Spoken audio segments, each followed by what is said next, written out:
Hello students, आप सबका स्वागत है आपके अपने यूट्यूब चैनल पे। और आज इस वीडियो के अंदर मैं बात करने वाला हूं आरबीएससी बोर्ड पेपर 2024 मैथ्स का जो पेपर है उसके ऊपर। और अब तक आपको इसके ऊपर एक पार्ट मिल भी चुका है जिसमें हमने सेक्शन ए के ऊपर एमसीक्यू वाले और फिल इन द ब्लैंक्स यानी उसका फर्स्ट क्वेश्चन मल्टीपल चॉइस वाला और second question fill in the blanks complete कर लिया है। आज हम बात करेंगे क्वेश्चन नंबर 3 पे, जिसके अंदर 10 क्वेश्चन आते हैं वेरी शॉर्ट आंसर टाइप। तो उसके ऊपर इस वीडियो के अंदर बातें करने वाले हैं। तो बिना टाइम वेस्ट किए करते हैं आज का वीडियो स्टार्ट। तो चलिए देखते हैं आज का फर्स्ट क्वेश्चन। क्वेश्चन नंबर है 3 और 3 के अंदर है आपका फर्स्ट पार्ट।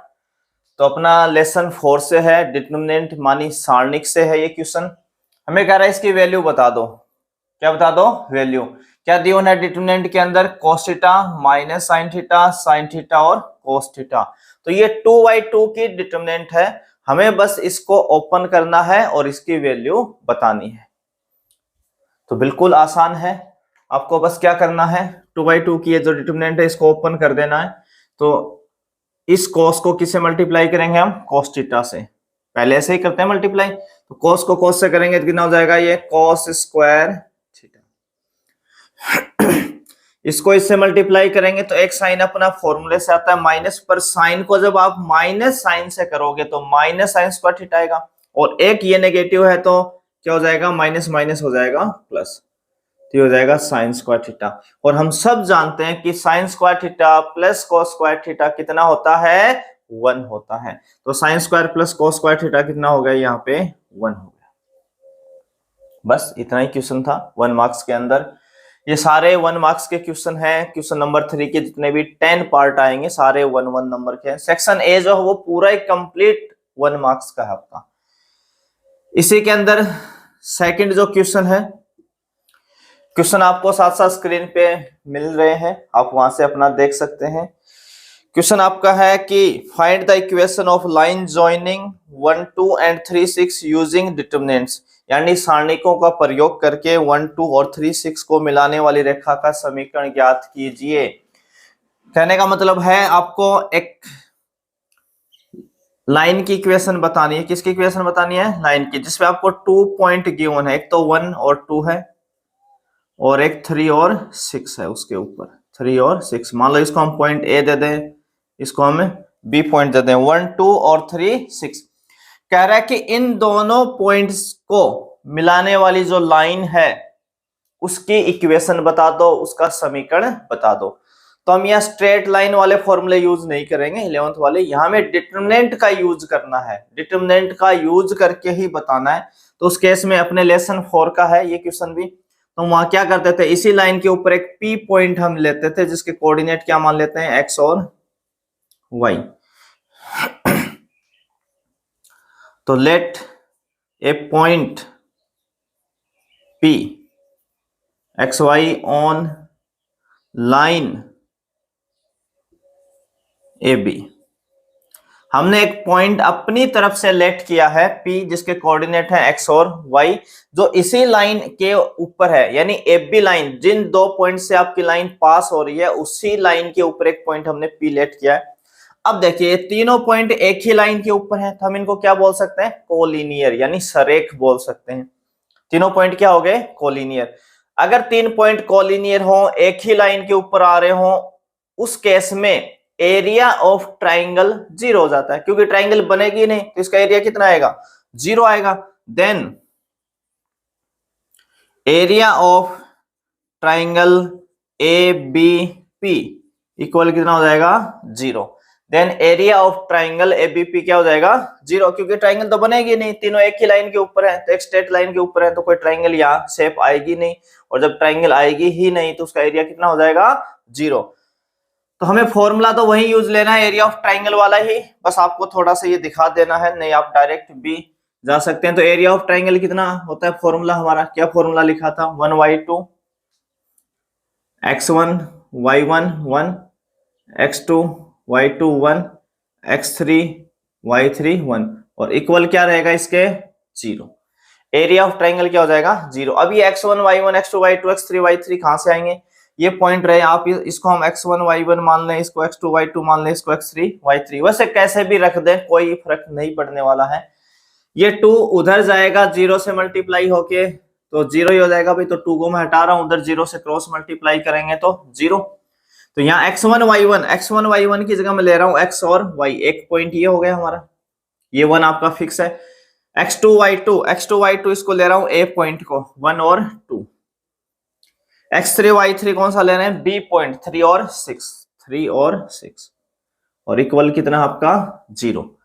अब आपको इस डिटरमिनेंट को बस ओपन करना है, 3y3 की डिटरमिनेंट है तो ओपन करेंगे तो कैसे लिखेंगे इसको, वो देखो फर्स्ट रो के अकॉर्डिंग इसको ओपन कर रहे हैं, फर्स्ट रो के अकॉर्डिंग। तो यहाँ एलिमेंट क्या अपना पहले x है, तो आप ये रो और ये कॉलम छोड़ देंगे, सबको पता है डिटरमिनेंट कैसे ओपन करते हैं, तो ये वाली रो और ये वाला कॉलम छोड़ देंगे, तो यहाँ ये 2y2 की एक डिटरमिनेंट बचेगी आपकी 2y2 की। तो इस 2 को 1 से मल्टीप्लाई करेंगे तो कितना हो जाएगा 2, और 1 को 6 से करेंगे तो -6। इसके साथ हमें पता है प्लस साइन आता है, इसके साथ माइनस प्लस, ऐसे चलता है प्लस माइनस। तो y के साथ क्या लेंगे आप, नेगेटिव लेंगे, तो इसमें भी आप ये रो और ये कॉलम छोड़ देंगे, तो 1 को 1 से करेंगे तो 1 और 3 को 1 से करेंगे तो यहाँ जाएगा -3, पर लास्ट में कितना अपना 1। तो ये रो और ये कॉलम छोड़ देंगे, ये वाली रो ये कॉलम, तो ये 2y2 का बचेगा डिटरमिनेंट यहाँ से, तो 1 को 6 से मल्टीप्लाई करेंगे 6 और 3 को 2 से भी करेंगे तो 6, ये -6 हो जाएगा इक्वल 0। तो 2 में से 6 घटाएंगे तो कितना बचेगा आपके पास -4 x। 1 में से 3 आप माइनस कर देंगे, 1 में से 3 माइनस करेंगे तो -2 और बाहर नेगेटिव है तो +2y, और ये तो हो गया 0। ये 4x को उधर ले चलें तो +4x इक्वल 2y, 2 का इसमें हम डिवाइड करते हैं इसको 2 से, है ना, किससे करते हैं डिवाइड बाई 2, तो ये हो जाएगा 2x इक्वल y। तो ये आ जाएगी आपकी equation of A line, y equal 2x या 2x इक्वल y या 2x माइनस y इक्वल 0, है ना, जैसे भी आप लिखना चाहें लिख सकते हैं। तो 2 क्वेश्चन हमने कवर कर लिए हैं यहां तक, दोनों ही अपने लेसन 4 से यानी डिटरमिनेंट वाले चैप्टर से हैं। अब हम बढ़ेंगे क्वेश्चन नंबर 3 की तरफ। तो चलिए देखते हैं अपना क्वेश्चन नंबर 3। क्वेश्चन नंबर 3 है, the radius of a circle is increasing uniformly at the rate of 3 centimetre per second, find the rate at which the area of the circle is increasing when the radius is 10 centimetre. यानी हमें कह रहा है कि कोई circle है, worth है, उसकी जो रेडियस में चेंज है, परिवर्तन है या परिवर्तन की दर है, वो है 3 सेंटीमीटर पर सेकेंड, किसके अंदर, रेडियस में। तो कह रहा है कि उस सर्किल यानी वर्त के एरिया मानी क्षेत्रफल में क्या चेंज आएगा जब रेडियस कितनी हो जाए 10 सेंटीमीटर। जब रेडियस हो जाए 10 सेंटीमीटर तो एरिया ऑफ सर्किल में क्या चेंज आएगा।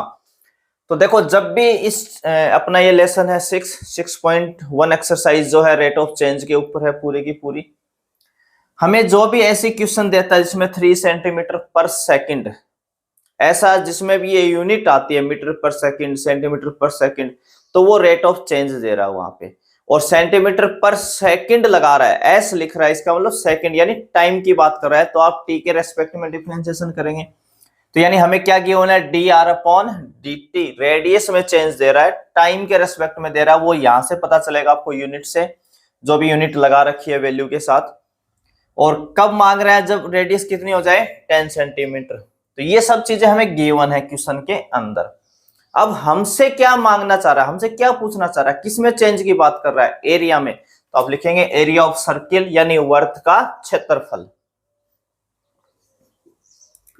एरिया ऑफ ए सर्किल कितना होता है पाई आर स्क्वायर। इसको हम नोटेशन क्या देते हैं, ए। हमने पहले लिया कि रेडियस सर्किल की आर है, एरिया ऑफ सर्किल को किससे डिनोट कर रहे हैं, ए से, कैपिटल ए से। तो ए इक्वल कितना आ जाएगा पाई आर स्क्वायर। अब एरिया में चेंज निकालना है तो इसका डिफरेंशिएशन करेंगे किसके रेस्पेक्ट में, टी के, क्योंकि टाइम की बात चल रही है भाई। Differentiation with respect to T, तो ए का कितना हो जाएगा D upon D T. Pi को हम छोड़ देंगे, आर स्क्वायर का हो जाएगा 2r, आर स्क्वायर का हो जाएगा 2r, और फिर आर का कितना हो जाएगा डी आर अपॉन डी। तो हो जाएगा 2 pi r into d r upon D t. देखो हमें गिवन है 3, तो यहाँ इंटू हम 3 लिख सकते हैं। तो ये आपका हो गया टोटल 6 पाई आर। पर हमसे कब मांग रहे हैं, when R equal 10 centimetre, then D upon D T कितना आ जाएगा 6 पाई इंटू 10, तो ये बन जाएगा 60 पाई सेंटीमीटर स्क्वायर पर सेकंड। क्योंकि एरिया है इसलिए सेंटीमीटर स्क्वायर, और टी के रेस्पेक्ट में किया इसलिए सेकंड। तो ये आपका चेंज आ जाएगा जब रेडियस कितनी हो जाएगी 10 सेंटीमीटर हो जाएगी। तो बिल्कुल सिंपल सा क्वेश्चन है। हमें D r upon D T यानी रेडियस में रेट ऑफ चेंज गिवन है, तो हम वो वैल्यू लिख लेंगे वहां पे। आर इक्वल 10 सेंटीमीटर पे हमसे पूछ रहा है कि एरिया में क्या चेंज आएगा, तो हमें एरिया का फॉर्मूला लिखना है और उसका क्या कर देना है, वैसे डिफरेंशिएशन करना है और आर की वैल्यू वहां रख देनी है। ठीक है, चलिए अब देखते हैं क्वेश्चन नंबर 4। इसी में क्वेश्चन नंबर 4, इसमें हमसे कुछ प्रूफ करवा रहा है। कह रहा है prove that the logarithmic function is increasing on 0 to infinity. यानी जो लघु गणकीय फलन होते हैं, लोगारिथमिक जो फंक्शन होते हैं, उनको हमें इंक्रीजिंग फंक्शन शो करना है। तो ये अपने 6.2 का क्वेश्चन है, बुक से ही है सीधा सीधा। तो हमें अब यहाँ पे खुद को ही एक कोई फंक्शन इंक्रीज यानी मतलब लेट करना है लोगारिथमिक फंक्शन। तो हम मान लेंगे let F X equal log x। वो फंक्शन हमने क्या ले लिया, F X equal log x, logarithmic function ले लिया। अब इस फंक्शन को हमें इंक्रीजिंग दिखाना है, वर्धमान फलन दिखाना है। किस इंटरवल में, 0 टू इंफिनिटी में। तो आपको क्या करना है, बस इसका डिफरेंशिएशन करना है, अवकलन करना है, differentiation with respect to x। तो ये हो जाएगा F dash X. F X का डिफरेंशिएशन कितना होता है, F dash X equal log x का हो जाएगा 1 अपॉन x, और ये वैल्यू क्या रहेगी, 1 अपॉन x क्या रहेगा, ग्रेटर देन 0। क्या रहेगा, ग्रेटर देन 0। क्योंकि for all of x belongs to 0 to infinity. अगर x की वैल्यू 0 से इंफिनिटी के बीच में है, क्योंकि 0 से इंफिनिटी के बीच क्या मतलब होना है, 0 से थोड़ा बड़ा 0.1, 0.2, 1, 2, 3, 4 ऐसे इंफिनिटी तक जाएगा, तो x की वैल्यू हमेशा क्या रहेगी, पॉजिटिव। तो जब आप यहाँ x की वैल्यू पॉजिटिव डालोगे, 1 अपॉन पॉजिटिव वैल्यू होगी, तो हमेशा आंसर जो आएगा वो ग्रेटर देन 0 रहेगा। भले पॉइंट में आए उससे कोई इश्यू नहीं है, वो ग्रेटर देन 0 होगा, यानी 0 से बड़ा रहेगा। और इंक्रीजिंग फंक्शन की ये डेफिनेशन होती है कि अगर आपका एफ डैश एक्स क्या हो जाए, ग्रेटर देन 0 हो जाए, तो आप उसको क्या बोल सकते हो, इंक्रीजिंग फंक्शन बोल सकते हो, वर्धमान फंक्शन बोल सकते हो। Thus, f(x) is increasing function on 0 to infinity। इस इंटरवल के अंदर ये क्या हो जाएगा, आपका इंक्रीजिंग फंक्शन हो जाएगा। बस यही शो करना था। तो एक फंक्शन हमें लेट करना है और उसका डिफरेंशिएशन कर देना, बस इतना ही काम है। तो चलिए अब बढ़ते हैं अपने नेक्स्ट क्वेश्चन नंबर 5 की तरफ। तो चलिए देखते हैं अपना क्वेश्चन नंबर 5। इसमें इंटीग्रेशन का क्वेश्चन है, लेसन अपना 7 है। 2x minus 3 cos x plus e की पावर x का कह रहा है इंटीग्रेशन बता दो, समाकलन कर दो इसका। तो बिल्कुल इजी सा सिंपल सा क्वेश्चन हमें पूछा है। 2x minus 3 cos x plus e की पावर x का इंटीग्रेशन हमें बताना है यहाँ पे। तो देखो 2 तो है यहाँ पे है कांस्टेंट, छोड़ देंगे। x का इंटीग्रेशन होता है x स्क्वायर अपॉन 2। x की पावर n का इंटीग्रेशन होता है x की power n plus 1 upon n plus 1, यानी पावर इंक्रीज होती है इंटीग्रेशन में। तो यहाँ x की जो पावर है वो 1 है, तो आपको एक और बढ़ा देनी है, तो कितनी हो जाएगी 2। तो ऊपर भी 2 और नीचे डिवाइड में भी 2, क्योंकि x की power n plus 1 upon n plus 1, दोनों वैल्यू सेम होती है ना, n प्लस 1। माइनस 3 कांस्टेंट है, छोड़ देंगे। cos x का इंटीग्रेशन होता है sin x, तो यहां आ जाएगा sin x, और e की पावर x का होता है e की पावर x और प्लस है c। e की पावर x का इंटीग्रेशन e की पावर x होता है, cos x का कितना होता है sin x होता है। तो कितना हो जाएगा, 2 से 2 कैंसिल, तो आ जाएगा एक्स स्क्वायर माइनस के 3 sin x प्लस e की पावर x और प्लस c। बस ये आंसर आ जाएगा हमारा यहाँ पे। तो बिल्कुल सिंपल सा डायरेक्ट फॉर्मूला बेस्ड क्वेश्चन है, 1 नंबर में है तो उसी के हिसाब से पूछा गया है। इसी में अगला क्वेश्चन नंबर 6 जो भी इंटीग्रेशन के ऊपर है, ये वाला भी sin x upon 1 plus cos x, sin x upon 1 plus cos x, sin x upon 1 plus cos x। तो देखो इस क्वेश्चन को हम सब्स्टिट्यूशन मेथड 7.2 जो एक्सरसाइज है अपने इंटीग्रेशन के अंदर, सब्स्टिट्यूशन मेथड के ऊपर है पूरी की पूरी, उससे इजी वे में कर सकते हैं, बिल्कुल आसान जो रास्ता है सबसे। तो यहाँ पे अगर हम चाहें तो पुट करवा दें 1 plus cos x equal t। अब 1 प्लस cos x को ही t पुट क्यों करवाया, कैसे पता चला, क्या इनके पैटर्न होते हैं, तो वो सारे मैंने इंटीग्रेशन के ऊपर पूरी एक सीरीज डाल रखी है। कुछ एक्सरसाइज बाकी हैं वो भी मैं जल्द ही कंप्लीट करवा दूंगा वहां पे, तो वहां से आप समझ सकते हैं कि सब्स्टिट्यूशन मेथड काम कैसे करता है, क्या क्या पैटर्न होते हैं पहचानने के, वो सारी चीजें एक एक पे मैंने डिस्कस किया हुआ है। तो क्वेश्चन अपना न्यूमरेटर अपॉन डिनोमिनेटर का है, तो हम मोस्टली डिनोमिनेटर को पुट करते हैं, और जिसको आप पुट कर रहे हो उसका आपको डिफरेंशिएशन करना होता है, और वो डिफरेंशिएशन उसी क्वेश्चन में उसी इंटीग्रेशन के अंदर आपको मिलना चाहिए। तो क्योंकि cos x का होता है माइनस साइन x, तो ऊपर देखो हमारे पास sin x है, इसलिए हम इसको पुट कर रहे हैं 1 प्लस cos x को t। जिसको हम पुट करते हैं उसका क्या करते हैं डिफरेंशिएशन, तो 1 का डिफरेंशिएशन कितना हो गया 0, क्योंकि 1 तो कांस्टेंट है। cos x का हो गया माइनस का sin x, cos x का कितना होता है माइनस का sin x, x का dx और t का dt, ये अलग अलग लिख देते हैं ताकि इधर क्रॉस मल्टीप्लाई ना करना पड़े, ये चैप्टर में सब सिखाया जाता है।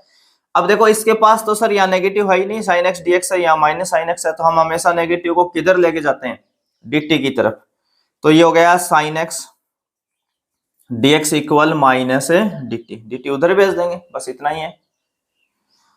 अब जैसे आप ये वैल्यू पुट करवाएंगे तो sin x इंटू dx की जगह लिखेंगे माइनस अपना बाहर और dt अंदर, अपॉन में 1 प्लस cos x को क्या बोला था t, तो यहाँ जाएगा t, तो ये बन गया dt अपॉन t कितना होता है log t, dx upon x का इंटीग्रेशन होता है log x, तो dt अपॉन t का हो जाएगा log t, और t की वैल्यू आप यहाँ पे वापस पुट करवा देंगे, t की जगह आप लिख देंगे 1 plus cos x plus c, ये आंसर आ जाएगा।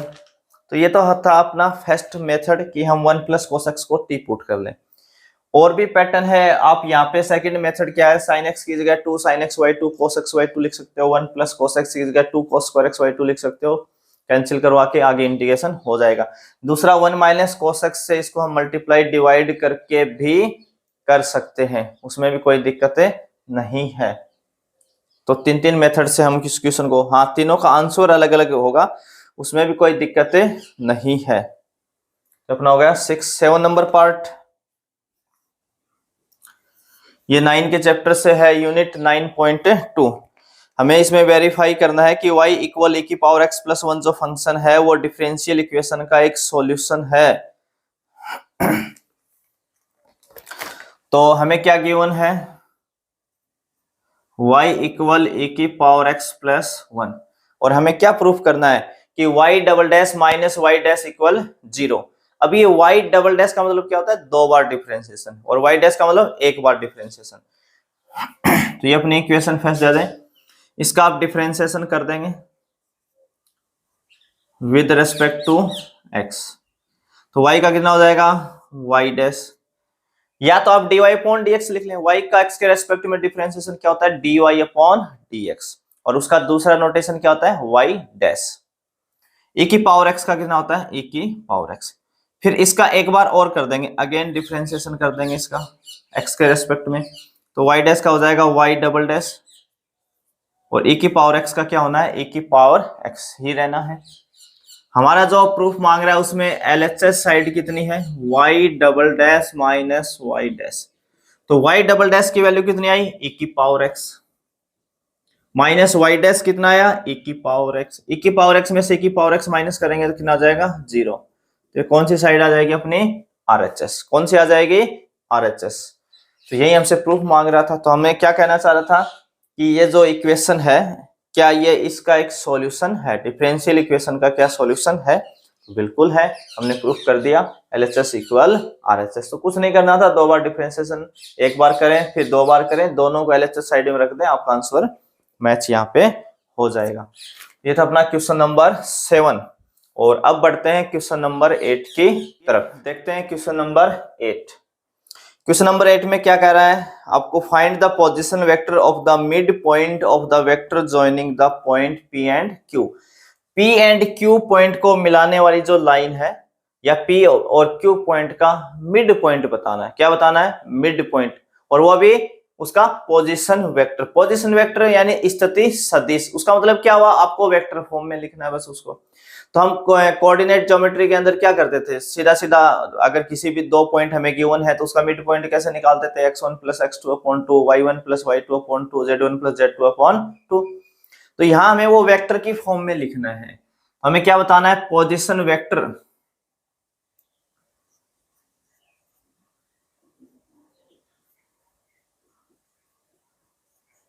Position vector of the mid point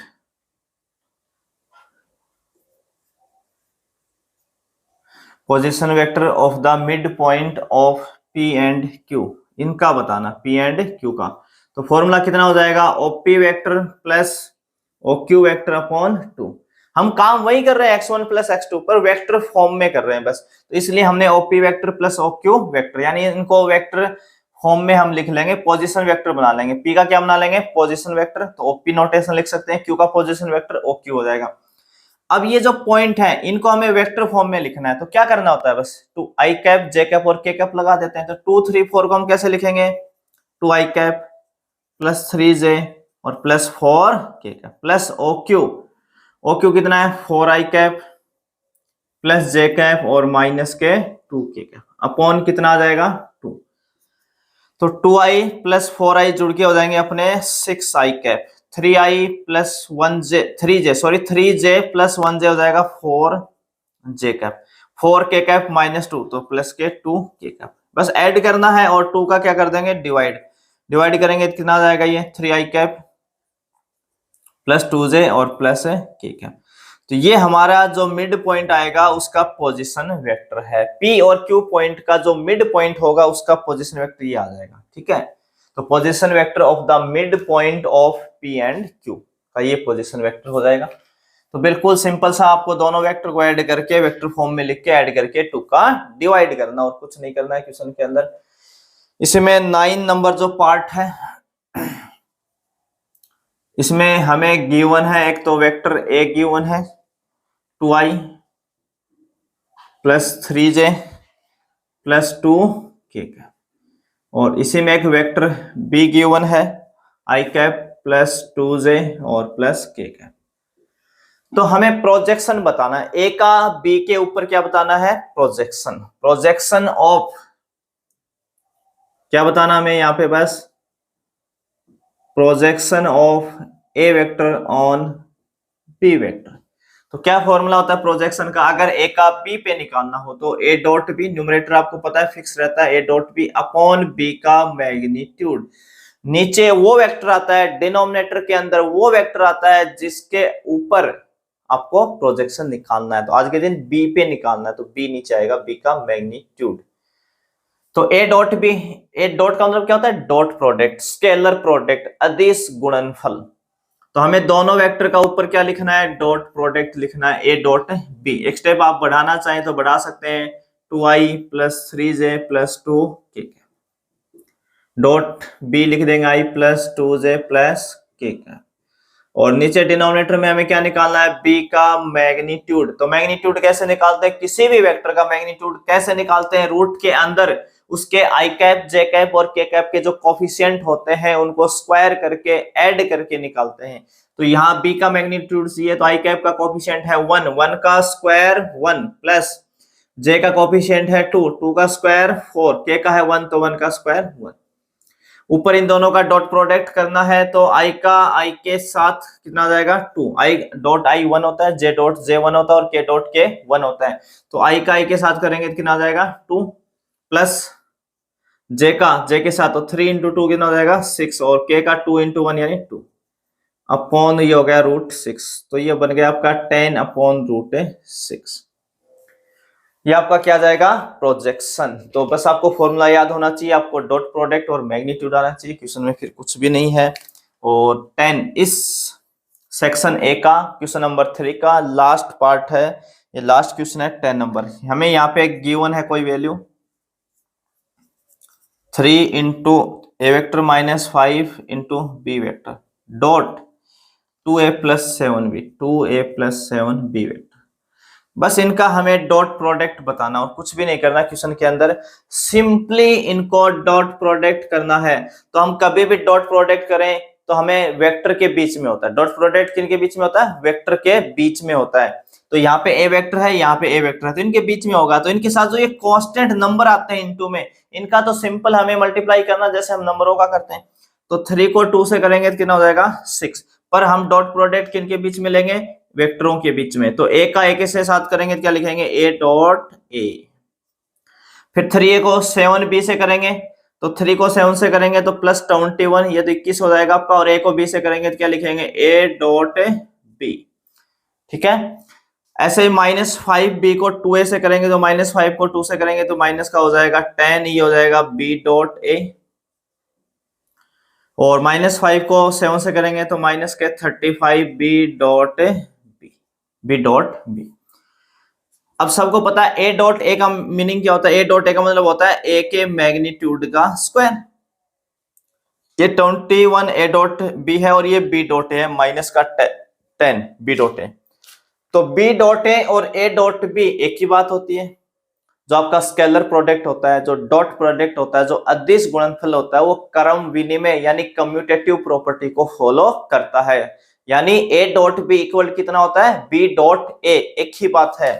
तो 21 में से आप 10 माइनस कर देंगे तो कितने बच जाएंगे? यहाँ पे 11 a डॉट b और ये माइनस के 35 b डॉट b का मतलब हो गया b के मैग्नीट्यूड का स्क्वायर। बस इतना ही लिखना है और कुछ हमें इसमें सॉल्व नहीं करना है इससे ज्यादा। तो सिंपल हमें डॉट प्रोडक्ट करना था। तो बस आज इस वीडियो के अंदर हम बात करेंगे बस क्वेश्चन नंबर यहाँ तक 10 तक। 3 का जो क्वेश्चन था जिसके अंदर very short answer type question आते हैं, यहाँ पे अपना सेक्शन ए जो है वो कंप्लीट हो जाता है। सेक्शन ए क्या हो जाता है? यहाँ पे कंप्लीट हो जाता है। जिसके जितने भी 32 क्वेश्चन थे वो सारे हमने कवर कर लिए थे लास्ट वीडियो में 22 और इसके अंदर 10। तो 32 1 मार्क्स के क्वेश्चन आते हैं सेक्शन ए के अंदर, वो सारे कवर अपने हो गए हैं। अब नेक्स्ट वीडियो में मिलेंगे सेक्शन बी के साथ। तब तक आप सभी का धन्यवाद।